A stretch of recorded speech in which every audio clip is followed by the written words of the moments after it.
Hey everybody, Kyle, not your average finance guy. I want to talk to you today about a video I saw today. It was a couple, financial gurus that were kind of tearing the infinite banking concept apart. And basically what they came up with in the end, they said that it's just not a good investment. There's way better places that you can invest your money than in an IBC policy. And I tell you what, I'll agree with that. Okay. But what they didn't touch on is with using an IBC policy, you get to keep that money invested while you invest it somewhere else. So it's always growing. So why not put it in the infinite banking policy first? So it's always here. And then say you want to make another investment. So take a loan against this and go invest it. All right. So they didn't touch on that, but I've got a hypothetical kind of scenario that I put together, a little example. And what the infinite banking concept is, it's not an investment. It's a banking concept. You're bringing the banking function back to you, back to your family. It's your money now. You don't have to go down to the bank and beg for money, and they're going to check your credit, and you're going to check your 401k, and they're going to check your equity, and they just check everything. You got to keep feeding them paper and paper and paper. It's never ending, and they just got to make sure you qualify to have their money and make sure you're going to pay it back. Well, what if it's your money and you're going to pay it back yourself? So let's take a look at this situation here. So this is the compound interest calculator. Let's say that we've got our infinite banking policy going, and we've got at least $50,000 that we can borrow against our policy. Okay, so I'm not saying we're going to borrow it yet, but let's just say that it's at $50,000 and that's it. We never put any more money into it. Let's say that interest rate is 5%, a very common, not huge, not small, but a very common rate. And we're going to say, what's that going to do in 5 years? So with this compound interest, say we've got grand, in 5 years, that's going to be worth $64,167. Okay, so let's think about that. And now let's go over to the car loan payoff calculator, and let's say exact same thing. We've got a $50,000 truck that we're going to buy, car, whatever, at 5% interest for 5 years. And lo and behold, what do you think that is at the end of 5 years? 6,000 of interest, 56,613.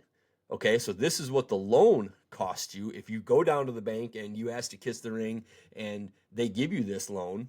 Okay, you end up paying $56,000. So after 5 years, you will have on the regular car loan, you will have paid $56,000 out.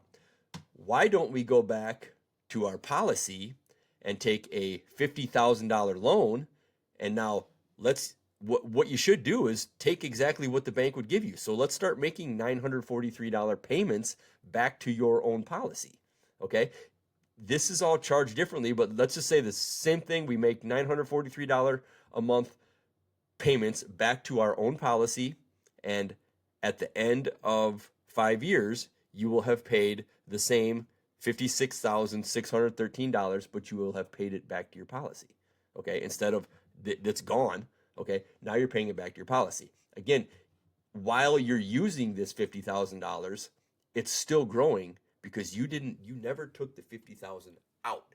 It's still, your whole cash value is still growing. So the infinite banking concept is a way where your money is always in the cash value. It's always growing at a compounding rate. Yeah, it's not the greatest rate in the world. It averages probably around 5%. But can you imagine that's always growing at 5%, and now you borrow a little bit from it, buy a car, pay yourself back, and at the end of 5 years, you're going to have $64,167 to go buy another truck if you want. What do you have at the end of 5 years here? You have lost $56,613.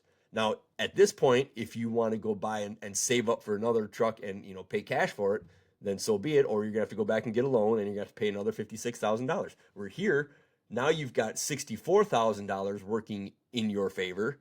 Take a $50,000 loan from your bank. You don't have to ask anybody, and you don't even have to pay it back. But if you don't pay it back, you can't do it again. So the part of the infinite banking system is pay yourself back.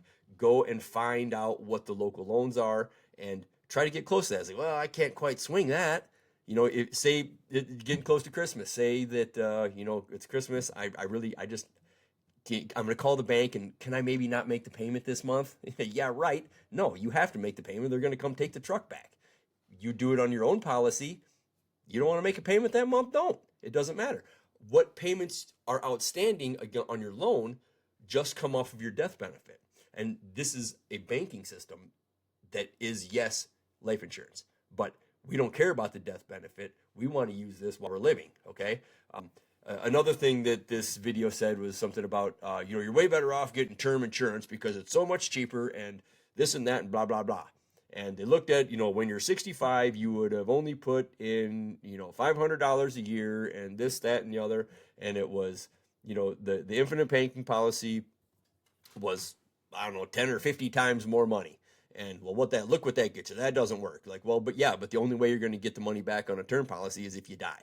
Okay. So when you're 65 and if you're still alive, you just pissed all that money away. It's gone. It's just, to me, it's the same as interest. Okay. So with this infinite banking policy, it's just a way for you to gather that banking function within your family. And you just, I'm telling you, the earlier you start, the longer this thing will keep snowballing and it'll last you right in through retirement. And it's just a great thing. You know, run some numbers on it sometime. Get a hold of me if you want. I can run you some illustrations. And I don't really build this stuff. I'll let you talk to someone else that can. But it's just a way to really gather your money and get your own banking system and have your money working for you. So I hope this helps. And please let me know if you got any questions.